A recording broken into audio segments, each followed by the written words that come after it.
No, en ese momento la culpa yo creo que uno le impide ver el para qué, porque si viera el para qué como que se me va la culpa. De pronto ahora sí lo puedo ver, entonces diría, no, pues estaba en Miami para justamente eso, para prepararme, para permitirle a él hacer su proceso acá, para darme cuenta que yo tenía una vida propia y que debía hacerme cargo de ella, sí, para darme cuenta que no tenía yo que estar mal para ayudarlo a él o para ser más solidario, más leal, pero la culpa es como todo lo contrario, es como pensar, no, si me siento mal, entonces lo voy a ayudar, entonces si me siento mal, voy a estar más, va a servir de algo y no, no creo. Cuando alguien dice tenemos que hablar es como si lanzara una bomba. Todo alrededor explota, nos desintegramos, pensamos que algo está mal, pero si entendiéramos el poder medicinal de una conversación, sabríamos que hablar es urgente. Tenemos que hablar de la tristeza como hablamos de la alegría, tenemos que hablar de la depresión con soltura y sin vendas, tenemos que hablar de lo que nos va triturando en silencio, tenemos que hablar del fracaso sin vergüenza alguna. Hablando, tus miedos se parecen a los míos y se hacen más pequeños. Tenemos que hablar porque cuando alguien lo hace, jala el nudito que todos llevamos por dentro y lo desamarra. Tenemos que hablar para acercarnos al corazón ajeno, para ablandar el nuestro, para hacer puentes y no islas, para que, aun cuando no la veamos, sepamos que la esperanza está cerca, porque cuando alguien dice tenemos que hablar, no está lanzando una bomba, nos está prestando un lugar en el mundo para refugiarnos del bombardeo. Soy Daniel Restrepo y esto es Tenemos que hablar, un podcast sobre salud mental alrededor del emprendimiento, historias de vida y herramientas útiles para atravesar las emociones. Bienvenidos. Hola a todos, ¿cómo están? Aquí de nuevo Daniel Restrepo en un episodio de Tenemos que hablar. Este episodio es muy especial, como siempre lo digo, todos son muy especiales, pero la historia con este personaje de hoy es muy particular. Lo conocí en una feria, en Origen Fest, que es un festival de bienestar de Medellín, y no podía creer que fuera el Topo. Cuando lo vi, yo dije, vos sos el Topo, le escuché la voz y mismo lo identifiqué. Y dije, uy, que te dije, parce, qué nota tenerte en mi podcast, qué nota poder hacer cosas, vos de manera muy abierta y genuina dijiste firme. Y hoy, después de un par de meses, estamos aquí hoy grabando, entonces estoy muy feliz porque para mí fue muy especial conocerte. Particularmente, te lo decía en el Tras Bambalinas Topo y a todos los que nos escuchan porque pues fuiste de los primeros podcasts que empecé a consumir hace años, hace un par de años atrás, entonces siempre te he tenido como un referente para nosotros los podcasteros. Entonces me llena de orgullo tenerte y antes de darte la palabra para saludar, agradecerle mucho a Reales Group que lo hizo posible. Reales es una empresa paisa de Medellín que acompaña a personas en temas financieros y pues el tema de finanzas personales y salud mental está íntimamente ligado, ¿cierto? Así que muchas gracias a Reales por hacerlo posible y a Ux pues aquí en Bogotá por recibirnos y al Topo por estar aquí, amigo. ¿Cómo estás? A ti, Dani, gracias, estoy bien, muchas gracias por esta invitación. Felicitaciones también por tu podcast, de verdad lo que he oído, que no ha sido todo, pero lo que he oído me ha gustado mucho. Y gracias también a Reales por el detallito que me mandaron y a Ux por recibirnos acá. Bueno, Miguel, empecemos. Seguramente habrás escuchado entonces la intro de Tenemos que hablar y yo siempre trato de empezar con una pregunta rompehielos, es si te habían dicho tenemos que hablar. Pues sí, seguramente, no me acuerdo cuándo, sabía que me la ibas a hacer esta pregunta, entonces estuve pensando cuándo. No sé, la verdad, seguramente alguna exnovia, Una terminada. sí, una terminada, pensé en alguna terminada, tuvo que ser ahí. O, uy, yo no sé, algún regaño en el colegio, alguna cosa así. Pero más como negativo, entonces percibo. Yo creo, yo creo, es una frase que me daría como miedito. Miedito. Y has dicho, vos decís tenemos que hablar, o cómo sos vos frente al tenemos que hablar. No sé si tan textualmente así, pero sí, pues como saquemos un momento para hablar, hablemos de algo, no sé. De pronto sí lo he usado, pero no me acuerdo cuándo. Ah, bueno, Miguel. Bueno, todos te conocemos como el Topo, pues la gran mayoría de personas te conocemos como el Topo, pero está detrás de la marca El Topo está Miguel. Entonces quisiera conocer un poco de Miguel, quién es Miguel, contanos un poquito de vos. ¿Por dónde arranco? Pues digamos, yo soy un joven o una persona bogotana de 35 años, el menor de tres hermanos, con papá bogotano y mamá puertorriqueña. Pues los temas como que me interesan y que me han atravesado los he contado la gran mayoría en el topo o en entrevistas que me han hecho o en entrevistas que yo he hecho, he metido partes de mi historia. No, un joven curioso, me describo así, como sensible, curioso, algo aventurero, algo introspectivo, pero pues todos tenemos de todo un poco y depende del día en que me lo preguntes y del contexto en el que esté, pues seré más de una cosa u de otra. Entonces, no, un ser humano más. Ahorita igual, pues creo que nos iremos conociendo más y te podré contar más cosas particulares. Bueno, Miguel, y pues ahorita hablamos también de bambalinas, tenemos otra cosa en común además del podcast y es que abogado, cuéntanos un poquito pues de tu carrera y cómo llegaste o cómo terminaste de podcastero. Ujú. Sí, estudié derecho porque no tenía ni idea en ese momento qué más hacer. Y porque mi papá era abogado y porque decían que servía para todo y porque pues me gustaban medio las humanidades, leer, así. Pero temprano en la carrera me empezó a gustar el periodismo, como que escribí un artículo para el periódico de la facultad que me demoré un montón escribiendo y que era como de mi experiencia de haber empezado a estudiar Derecho en la Nacional y luego pasarme a los Andes y como ese contraste que tuve ahí. Entonces era como una crítica a la educación de élite de los Andes, un poco, pues reconociendo cosas y todo, pero como el detrás, lo que había detrás era como, yo no decía que venía de la Nacional, pero era como mi experiencia de una u otra universidad. Y ese artículo lo pusieron en la portada de ese periódico y me invitaron a ser parte del periódico y me empezó a gustar como eso, como escribir todo el proceso, la verdad, saber cómo diagramar una página, editar la foto, titular y hacer el chapó, la descripción. Y así entonces empezó a llamarme más la atención el periodismo y me empecé a alejar más del derecho, que al comienzo me gustaba, pero a medida que avanzaba la carrera y se ponía más y más técnico y denso, me fui desencantando. Y después empecé a escribir para semana. Iba los viernes a los cierres de semana así como de metido ahí, como por palancas, pues pero a ver, a conocer, a estar ahí encima del proceso y empecé a mandar artículos para allá, noticas breves, que también era algo como que me salía fácil y gustaba, y me daban como libertad de temas, pues dentro de algunas secciones, pero libertad total.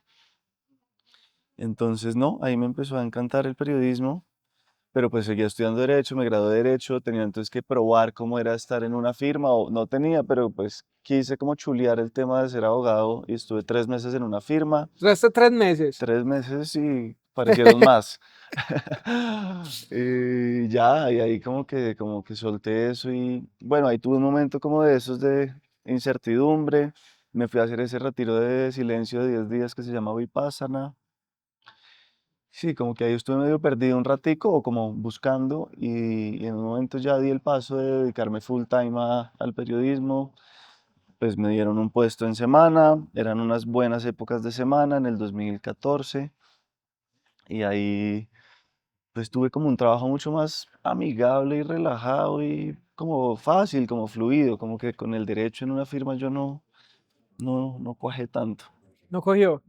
¿Y cómo terminaste? Pues como ya obviamente ahí está el podcast, pero como dijiste, pucha, ¿cómo empezar un podcast? ¿Por qué un podcast? ¿Qué pasó en tu vida que te Mm. llevó a ese camino? Sí, ahí hubo otra etapa después de semana que fue que trabajé en Univision en Miami y entonces ya pues eso era un canal de televisión, más cosas audiovisuales, más como más grande todo. Entonces ya había pasado como por el periodismo escrito, luego el audiovisual y ahí también las vueltas de la vida. Llegué a Colombia un 24 de diciembre cuando se acabó el trabajo allá, el contrato de arrendamiento allá, no encontré más que hacer, no encontré cómo quedarme. Venía a pasar Navidad pues con mi papá, con la familia, pero en la casa de mi papá y ese día me entero de su muerte en el aeropuerto y llego acá pues desempleado a vivir ese duelo, a volver a instalarme en Colombia. Y un buen amigo de la carrera, pero que nos conocimos en las clases de periodismo, que es Juan Serrano y que es mi socio actual, ya estaba como encantado con el cuento de los podcasts, sobre todo en inglés, que en inglés ya era medio boom, y me propuso empezar a hacer entrevistas. Ya me lo había dicho antes y yo como que no le había parado bolas, y me lo propuso otra vez, y yo ahí ya como desempleado y sin hacer Hagámosle. mucho acá, hagámosle, y aplicamos a una beca de Google con una idea de un podcast que él tenía, que se llama Un Periódico de Ayer. Nos ganamos esa beca, empecé a hacer entrevistas, todavía no se llamaba El Topo, todavía no era nada. Entonces tenía como personajes cercanos que me interesaban, que había entrevistado en semana o que medio conocía. y temas que tenía atravesados, como lo que hablábamos ahorita un poco de, Ujú. pues esas cosas que uno siente que como que tiene que sacar. Sí. Entonces, entrevisté a Carolina Sanina, a Esperanza Gómez, a Ricardo Silva, a Julián Quintero, como a lo largo de un año, todavía medio buscando qué más hacer, ahí explorando. Y en un momento ya después sí decidimos como ver qué había en esos 4 episodios, darle un nombre, hacer un tráiler y como entender qué era eso. Entonces yo ahí fue que dije como entrevistas en las que hay temas, ¿qué? Entrevistas con personas fascinantes, en los que hay temas, en donde hay temas donde hay ignorancia, vergüenza o temor. Algo así fue como el tagline. Yo después eso lo ajustaba de una u otra manera. Y así nació el topo, pues digamos, un experimento total, no pensaba que lo fuera a ver mucha gente, no tenía ni idea cuánto iba a durar, pero la respuesta fue como mejor de lo que me esperaba y ahí seguimos, 7 años después. Mira, ya digamos que escuchando algo también uno de tus podcasts, creo que incluso fue uno de los últimos donde tú respondías o contestabas preguntas que te hacía la gente. Hablabas, por ejemplo, de la importancia que fue para ti, por ejemplo, el Camino de Santiago.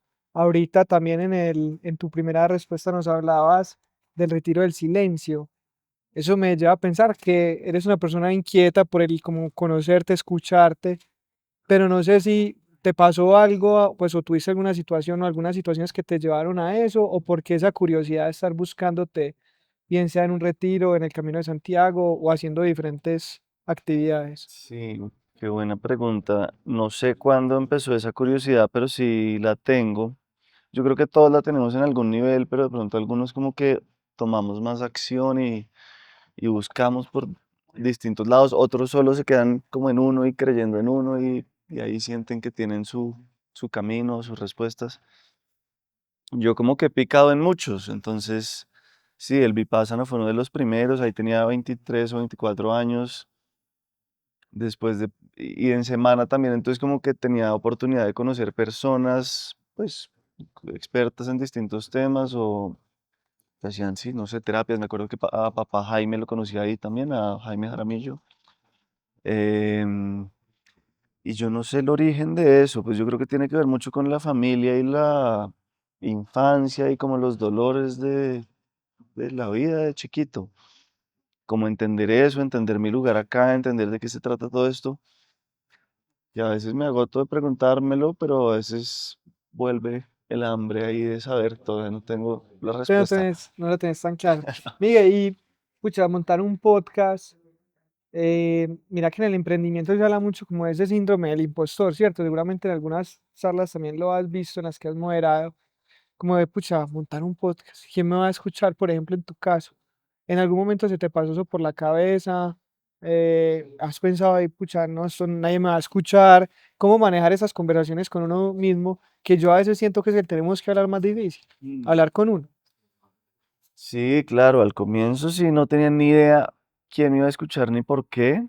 Como que la respuesta que me imaginaba era o puede que se indigne la gente o puede que es esta estupidez o que algunos oigan y se entretengan. Pero la verdad fue mucho, pues mucho mejor de lo que me imaginé. eh, y hoy en día sí me lo sigo preguntando y ese síndrome del impostor sigue apareciendo a veces como en conversaciones como esta, como que yo digo que puedo tener para decir otra vez o nuevo o interesante, pues porque todo el mundo tiene algo, entonces como que ¿por qué yo? Pero justamente pues todo el mundo tiene algo, entonces sí, de pronto sí hay algo que tengo para aportar y si la vida me lo pone como que también pues me dejo llevar. Te va a sorprender por la vida. ¿Qué ha sido lo más retador, Miguel, en este tiempo detrás, pues, de este emprendimiento del topo? ¿Qué ha sido lo más retador para vos a nivel como de emprendedor y personal, pues también? Varias cosas y van cambiando y depende del día. En este momento estoy sintiendo que lo más retador es como seguir haciendo algo nuevo, o sea, como hacer algo nuevo, es decir, si ya llevo 7 años y ya he entrevistado 130 personas, ¿qué más me invento? ¿Cómo sorprendo? ¿Cómo destacarme ahí? Porque además ahora hay mucha más gente haciendo esto, muchas más distracciones, mucho más contenido. Entonces creo que ahí ahorita estoy como en un punto de que buscando ahí adentro cuál es la señal para que me muestren, porque siento que en algún momento estaba ya como repitiéndome o como haciendo esto más en automático y ahí eso se siente y yo creo que ahí empieza uno a perder como la magia. Perder la magia. Y Pero en bueno, algún hay muchas momento, cosas difíciles, no sé, a veces está en el equipo de trabajo, a veces está en,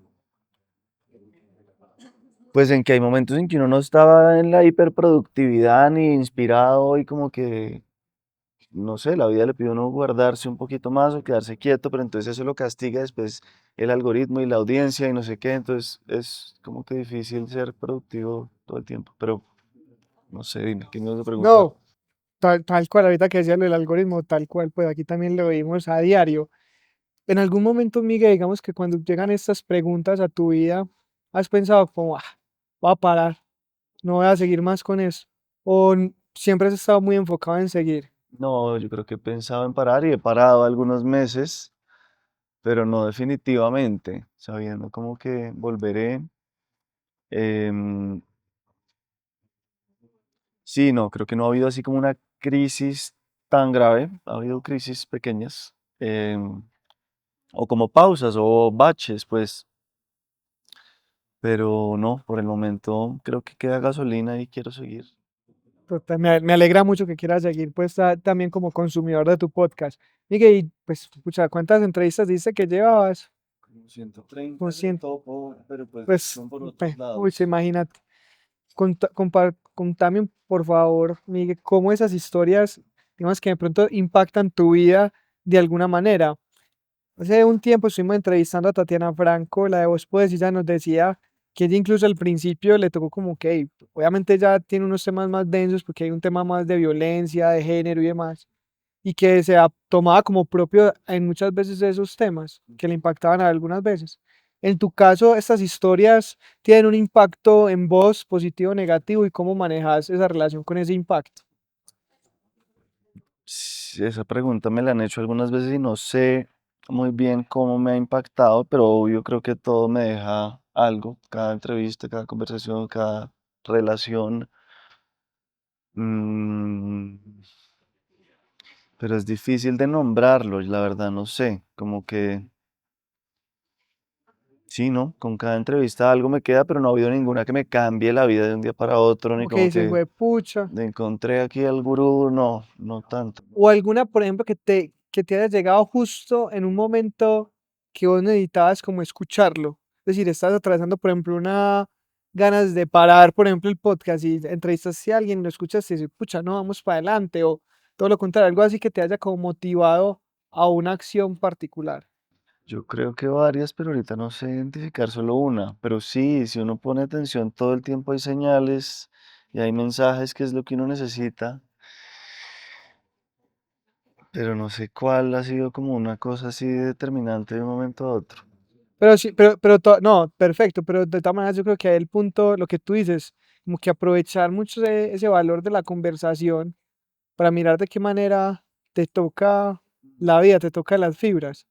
Hay un tema, Miguel, siguiendo con este tema de emprender, en este caso del podcast, que es un tema financiero, ¿cierto? Digamos que la gente se pregunta, pucha, ¿cómo vive alguien de un podcast, por ejemplo?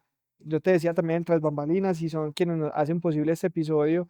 He tenido que recurrir, por ejemplo, a reales para que me digan ahí cómo monetizar, cuánto vale, ese tipo de cosas, y eso es un reto. En los emprendedores el tema financiero, el recurso es evidentemente un tema de salud mental importante. Digamos que desde tu experiencia, ¿cómo ha sido esa relación con el financiamiento, como volverlo un negocio como en el largo plazo, Mm. el podcast? Sí, esa es otra gran pregunta. Siempre respondo, la respuesta corta es todas las formas de lucha y haciéndole, no sé muy bien en verdad cómo, desde que empezamos como que han surgido cosas que nos han ayudado, apareció esa beca de Google. Poco después aparecieron unos premios Simón Bolívar que se ganó pues la no ficción, que es la productora detrás del Topo, en donde estoy con Juan. Eh, Después hubo una época en la que Spotify nos compró contenido, entonces hicimos podcasts originales de Spotify. Después empezaron como las marcas o empresas a pedirnos podcasts de su marca, entonces producíamos esos podcasts, que eso sigue. Bueno, antes también aparecieron patrocinadores para el topo, chiquitos al comienzo, muy como amigos por ahí que le creían al proyecto y apoyaban, y los cómplices que son los oyentes que le donan al proyecto también.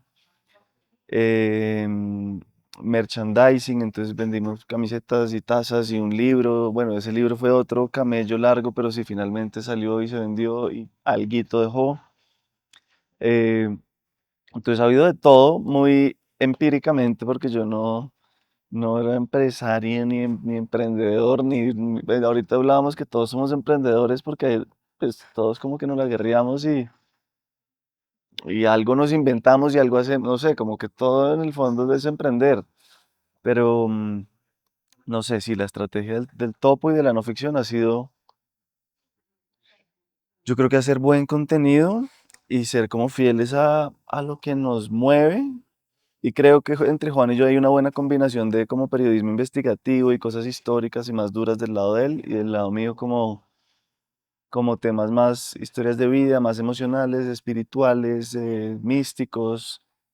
Pues ahí entra a veces como lo ambiental también, la salud mental, todo esto. Entonces, no, ahí nos hemos complementado y sí, creo que tener un buen equipo pues ha sido también una vaina fundamental para que esto... Wow. Fundamental el team ahí, excelente.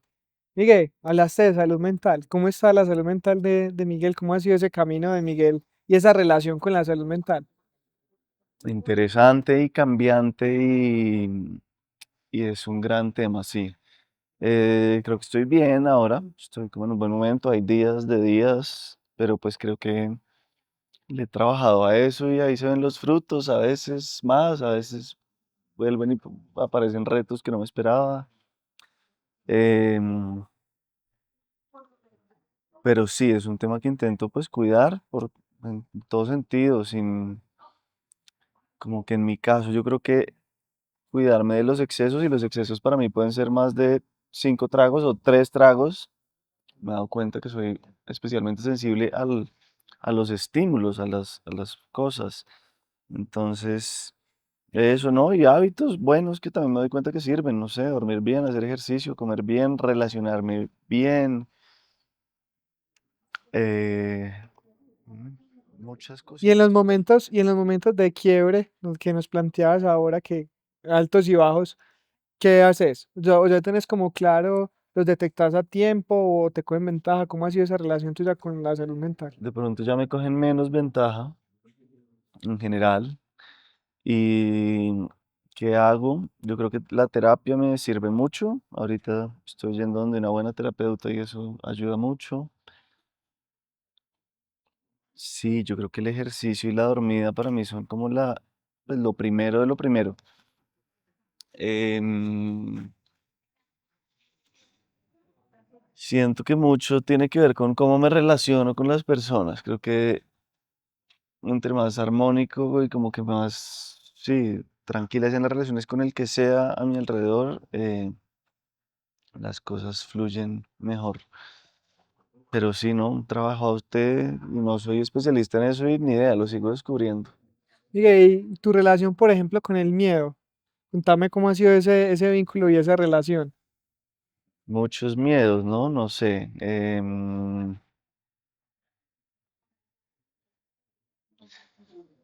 Creo que me los pillo cada vez más también, aunque lo mismo, a veces uno vuelve y se siente empezando de ceros, pero, pero creo que ya tengo algunos de mis miedos más identificados. Mm, Intento atreverme a las cosas, aunque también no siempre es exitoso eso.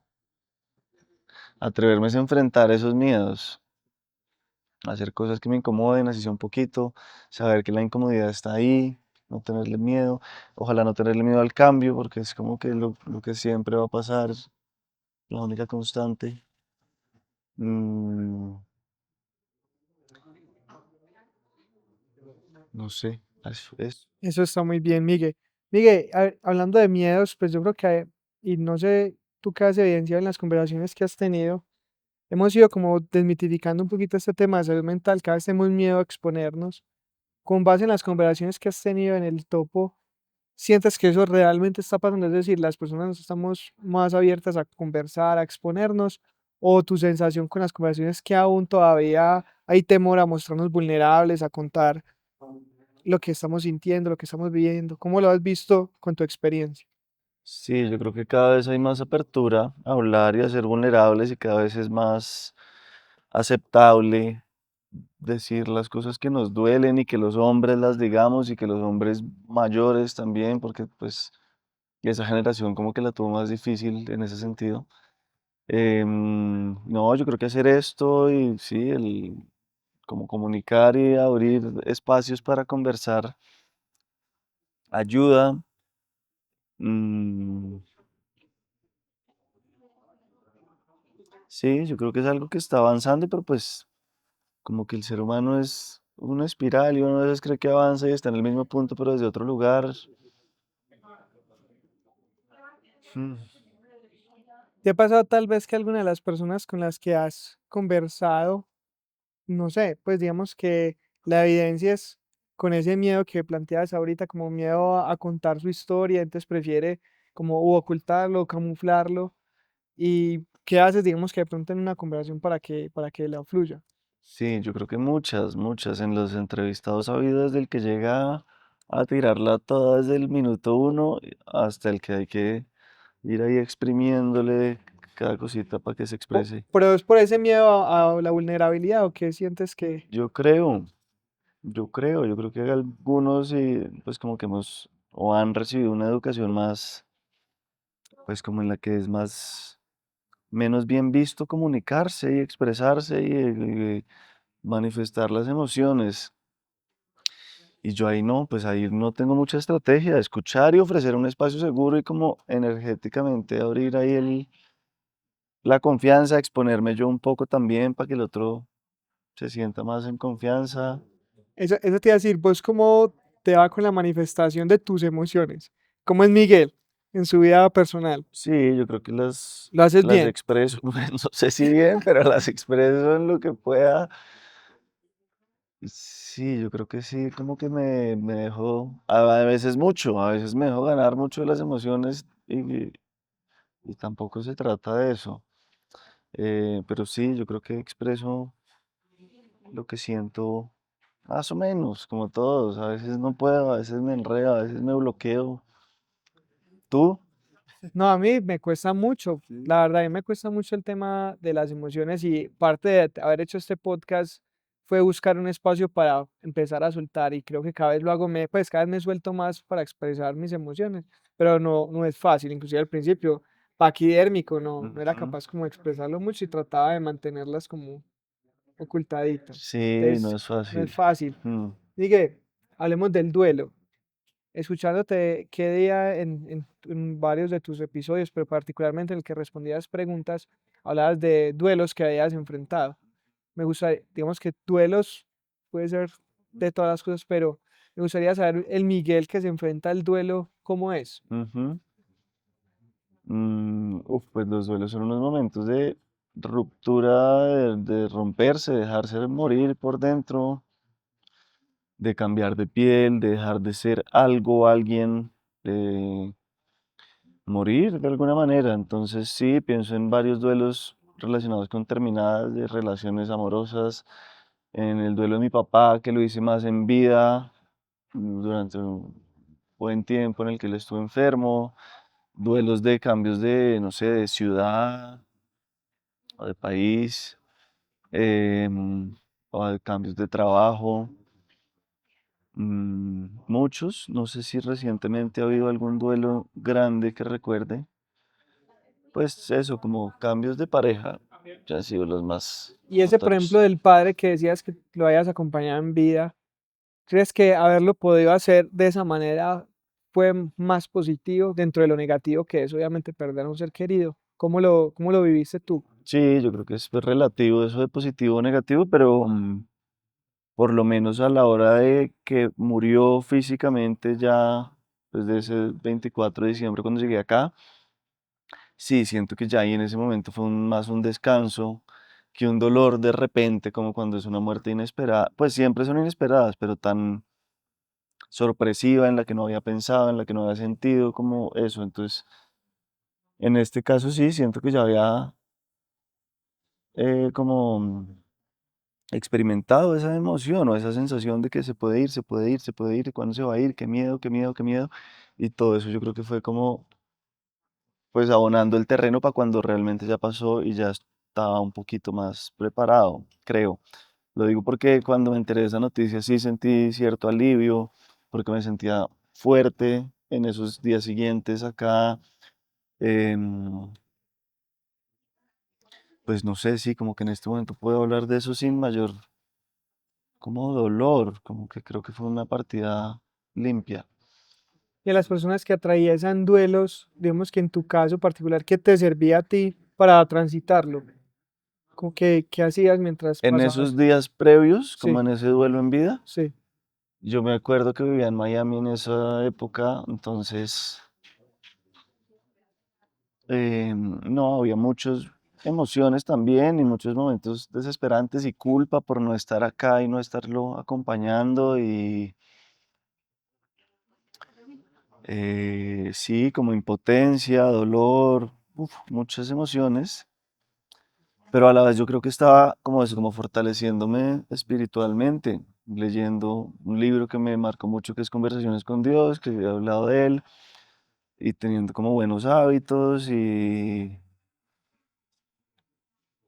sí, como alimentando el alma y de cosas buenas. Entonces siento que eso me ayudó mucho y me dio como las herramientas para después enfrentar ese momento.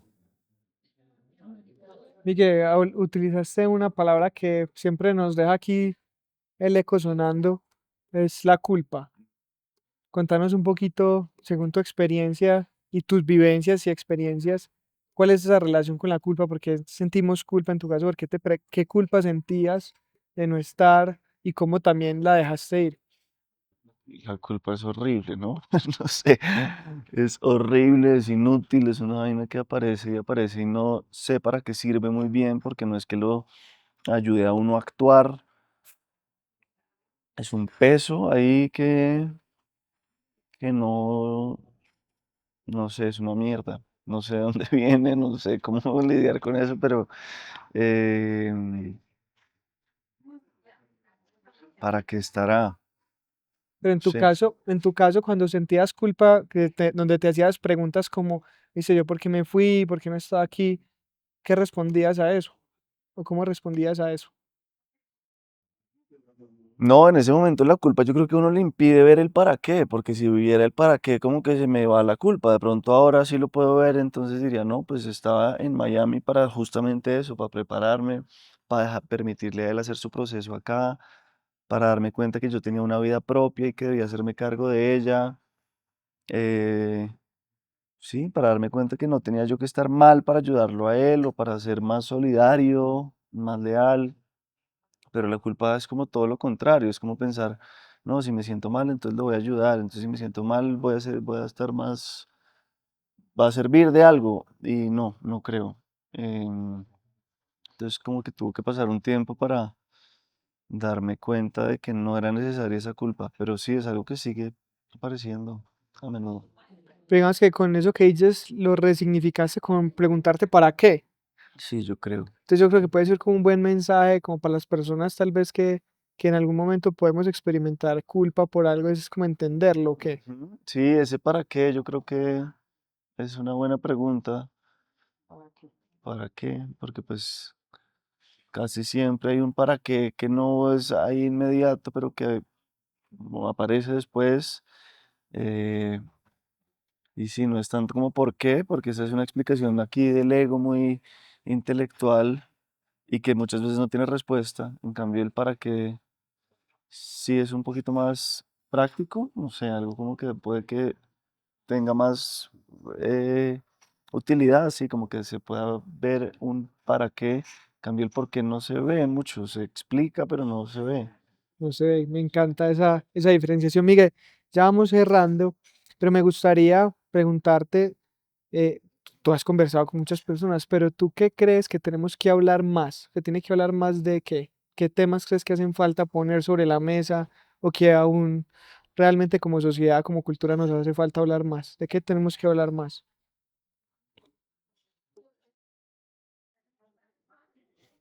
Yo creo que tenemos que hablar más de lo que creemos que nos diferencia, porque en verdad no es tan real lo que nos diferencia. Yo creo que nos metemos en unos roles y en unas etiquetas y en unas ideologías y creencias que consideramos importantísimas y fuertísimas y en el fondo detrás de eso hay lo mismo. Hay seres humanos haciendo lo mejor que pueden, sufriendo por las mismas cosas. em, sí, pasándola mal, bien, como que en la misma película, todos humanos aquí cometiendo errores y aprendiendo todos los días. Y siento que nos enfrascamos mucho en yo soy esto y lo otro, y el otro es muy diferente y es menos que yo y piensa así, y como muchas etiquetas e identidades que en el fondo son ruido, son como apariencias. Entonces, pronto hablar más de lo que hay detrás de todo eso.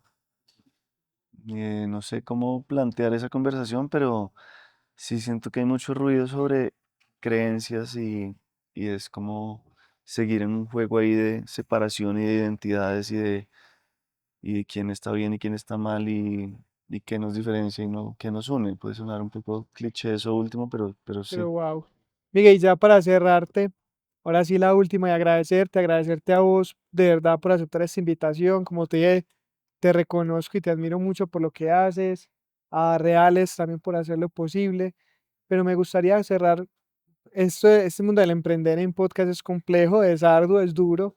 Entonces me gustaría como si hay algún amigo o una amiga que nos está escuchando que tiene un podcast o que quiere emprender en esto, un toolkit ahí como de feedback para que le haga. Ush, que sepa que ya hay muchos, entonces que si, pucha, que si no es un llamado del corazón y algo que de verdad crea que necesite salir y que necesite salir en este específico formato, pues que lo revalúe, ¿no? Porque pues puede ser difícil destacarse, tú y yo lo estamos experimentando.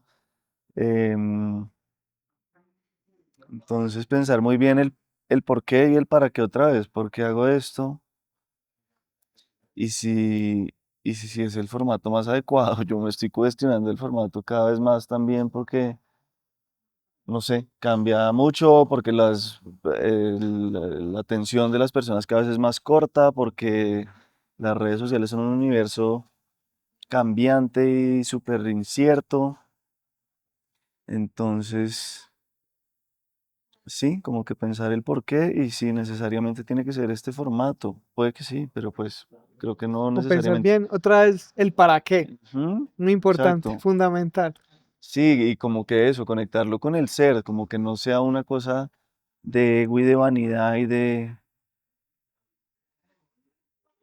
Sí, en fin, como que saber que tiene que haber como una llamita ahí muy fuerte para que uno aguante y como que no sé, otra cosa que doy como de tip a personas que me han preguntado esto es como la constancia. A veces uno cree que tiene una idea chévere, pues esa idea puede ser un artículo o un videíto o una cosa de una vez. No sé, como pensar en la vocación de permanencia y en saber que si uno quiere como lograr acá algo, hay que ser constante. Creo que es como importante esa constancia. Sé que te dije que era la última, pero con esta respuesta tengo otra preguntita. Me encanta lo que acabas de decir. ¿Cómo mantenés esa llama o ese interés o ese para qué encendido? Porque obviamente con estos altos y bajos, por ejemplo, en el tema del podcast, tú decías, hay momentos duros, pero cómo escuchar bastante, especialmente esa llamita en esos momentos. Sí, justo ayer o antier escribí un post ahí en LinkedIn sobre esto diciendo que me di cuenta, porque sí, el año pasado te decía también que los números bajaron, entonces que eso fue como un golpe al ego otra vez y qué pasó y el algoritmo y la gente porque ya no está oyendo. Y me dio por hacer un video preguntándole a la gente qué pasó, si habían dejado de oír, si se estaban yendo, si estaban oyendo otras cosas, si ya no les mostraban nuestro contenido. Y la respuesta ahí fue masiva y me sirvió para, bueno, darme cuenta qué quiere la gente, como integrar algunas críticas constructivas ahí, pero sobre todo para como recordarme por qué hago esto y que me gusta de hacerlo, porque me estaba perdiendo un poco en buscar qué funcionaba, cómo satisfacer al público, cómo pegarle a los intereses de la gente Y sí, creo que hay que considerar eso, pero ante todo, como volver a mí y a mi genuina interés y a esa llamita y hacerlo un poquito soltando el resultado, que es difícil porque pues uno quiere que lo oigan y uno quiere que siga creciendo y uno quiere la palmadita y el aplauso, pero pues lo primero es eso, es tener ese porqué muy vivo. A veces no es fácil nombrarlo, pero es como sentirlo, como porque quiero hablar con esta persona porque de verdad me nace, me interesa, siento que tiene algo para compartir al mundo y hasta ahí. Ya lo que pase después, ni idea. Bueno, Miguel, no, gracias de nuevo por estar en esta invitación de Tenemos que hablar. Gracias por hacer lo que haces. Realmente eres muy inspirador para muchos de nosotros. Y agradecerte también por esa buena voluntad, por querer estar acá y compartirnos estas A ti, enseñanzas y estos mensajes. muchas gracias, felicitaciones. Gracias, parcero.